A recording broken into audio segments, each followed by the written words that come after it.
Independent Urdu के साथ मैं हूँ सालिहा फिरोज़ खान और आज वो दिन है जब अब हम अपना और मुल्क का मुस्तकबिल चुनने के लिए हक़ राय दही इस्तेमाल करेंगे। इसी के साथ आपको बताएं कि कराची शहर में मजमूई तौर से 5342 जो है पोलिंग स्टेशन कायम किए गए हैं, जिसमें से 3038 पोलिंग स्टेशन जो है वो इंतहाई हसास करार दिए गए हैं और इनमें से 128 ऐसे पोलिंग स्टेशन है जो कि नॉर्मल है, जो कि जिसका शुमार ज़िला शर्की में होता है। और इस वक्त हम मौजूद हैं कराची के ज़िला शर्की PIB कॉलोनी हल्का 238 पोलिंग स्टेशन 258 और 269 से हम आपको यहाँ से आगाह कर रहे हैं। इससे पहले इस हल्के से जो है मरहूम डॉक्टर आमिर लियाकत हुसैन जो कि PTI के रहनुमा थे वो मुंतखब हुए थे और फारूक सत्तार को ही उन्होंने यहाँ से शिकस्त दी थी। उसके बाद से जो है आज यहाँ पर जो कड़ा मुकाबला हो रहा है वो जमात इस्लामी, तहरीक इस्तेहकाम पाकिस्तान और MQM के दरमियान जो है आज का कड़ा मुकाबला देखने में आ रहा है। सुबह 8 बजे जो है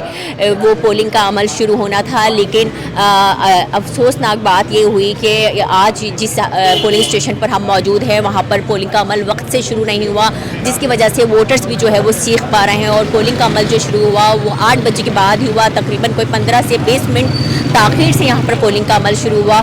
अब जो है तवातुर से लोग आ रहे हैं और अपना वोट कास्ट कर रहे हैं। जहाँ पर जो वोटर्स का टर्न आउट हम देख रहे हैं वो काफ़ी बेहतर है। अब से कुछ देर पहले जो है फारूक सत्तार ने अपना वोट कास्ट किया था और हम कोशिश करेंगे कि फारूक सत्तार से हम बात करें और उनका जो है इस पर तासुर लें। आपको क्यों लगता है कि कराची के अवाम MQM पाकिस्तान को वोट देंगे? देखें, पहली बात तो वो ये समझते थे कि हमारी तकसीम और बिखरने से उनका एतमाद मुतसलसल हुआ था, वो हमने बहाल किया। दूसरा, हमने उनको एक बड़ा फोकस नैरेटिव दिया कि इस मरतबा इंतखाबात से पहले हमने वो एजेंडा सेट किया कि हम हुकूमत में अगर जाएंगे तो हुकूमत को सपोर्ट तो करेंगे, लेकिन वजारतें और इख्तदार हमारी मंजिल और मकसद नहीं, वो हमारी जूते की नोक पर है।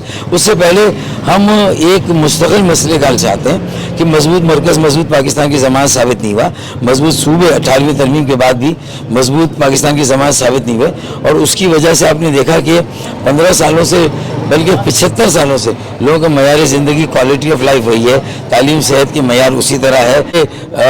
MQM के ज़माने में 2008 में कराची दुनिया के 12वां तेज़ी से तरक्की करने वाला शहर था वर्ल्ड इकोनॉमिक फोरम डावोस ने, और आज चौथा बदतरीन शहर है। तो इसका मतलब ये कि MQM को जब इख्तियार और वसाइल में उसने डिलीवर किया, अब भी हमने कहा इख्तियार वसाइल सिर्फ MQM को नहीं, कराची को नहीं, बल्कि लाहौर, कोयटा, पेशावर, रावलपिंडी, मुल्तान, इस्लामाबाद और नवाबशाह, लाड़काना, वहाँ की मेयर को मिली।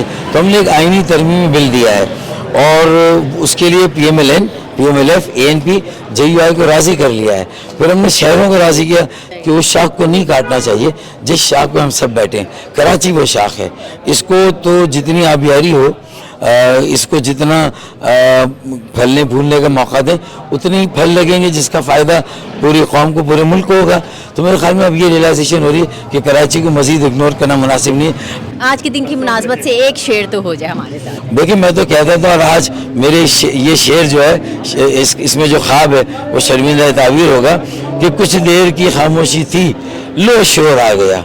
कुछ देर की खामोशी थी, लो शोर आ गया, बाकी सबका टाइम आया था, हमारा दौर आ गया, कराची वालों का, नौजवानों का दौर आ गया। बहुत शुक्रिया फारूक साहब इंडिपेंडेंट उर्दू को वक्त देने के लिए।